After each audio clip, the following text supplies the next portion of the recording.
कौन सा अनाज खाते हैं? छत टीन की है या ईंट की, सीमेंट की या पत्थर की? जनगणना के ये 33 सवाल सुनकर पकड़ लेंगे आप भी अपना माथा। नमस्कार, मेरा नाम है मनस्विनी और आप देख रहे हैं भारत अवतार।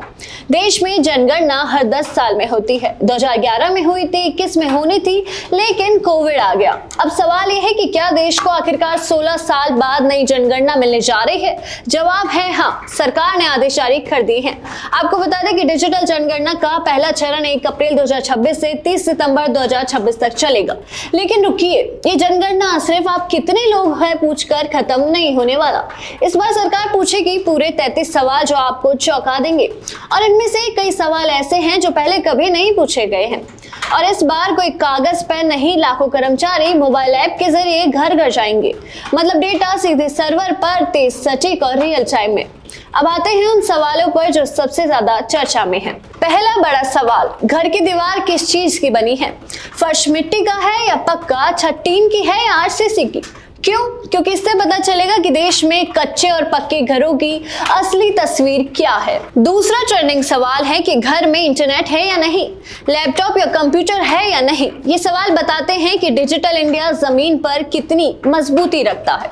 तीसरा अहम सवाल कि घर में एलपीजी या पीएनजी कनेक्शन है या नहीं, खाना लकड़ी, कोयला या गैस पर बनता है, यानी उज्ज्वला योजना जैसी योजनाओं का ग्राउंड रियलिटी टेस्ट। चौथा सवाल जो सबको चौंकाता है कि परिवार में कितने विवाहित जोड़े रहते हैं। इससे सरकार को पता चलता है कि घर छोटे हो रहे हैं या संयुक्त परिवार अभी भी जिंदा है।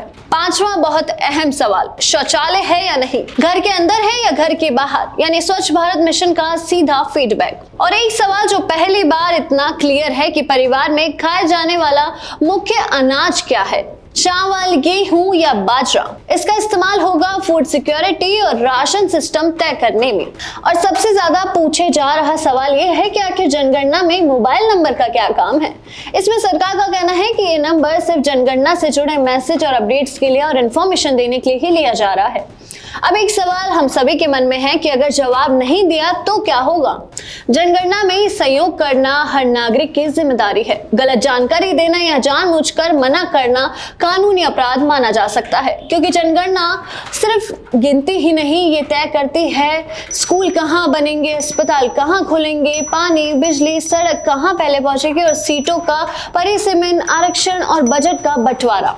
यानी देश का भविष्य इन्हीं सवालों के जवाबों पर टिका है। और आखिर में एक बात जो आपको जानकर हैरानी भी होगी और तसल्ली भी, कि जनगणना के दौरान आप जो जानकारी देते हैं वो सिर्फ सरकार के पास ही रहती है। इतनी गोपनीय कि किसी कोर्ट को भी किसी व्यक्ति की निजी जनगणना जानकारी मांगने का कोई अधिकार नहीं है। ये सुरक्षा आपको मिलती है जनगणना अधिनियम 1948 से, जो साफ कहता है कि जनगणना का डाटा किसी केस, किसी जांच या किसी कार्रवाई में इस्तेमाल नहीं किया जा सकता। यानी आपकी दी हुई जानकारी ये सिर्फ और सिर्फ देश के विकास और देश की योजना और देश के भविष्य के लिए है। तो जब 1 अप्रैल 2026 से जनगणना कर्मचारी आपके दरवाजे पर आए तो डरिए मत, झिझकिए मत, क्योंकि आप जो बता रहे हैं वो सुरक्षित भी है और बेहद जरूरी भी।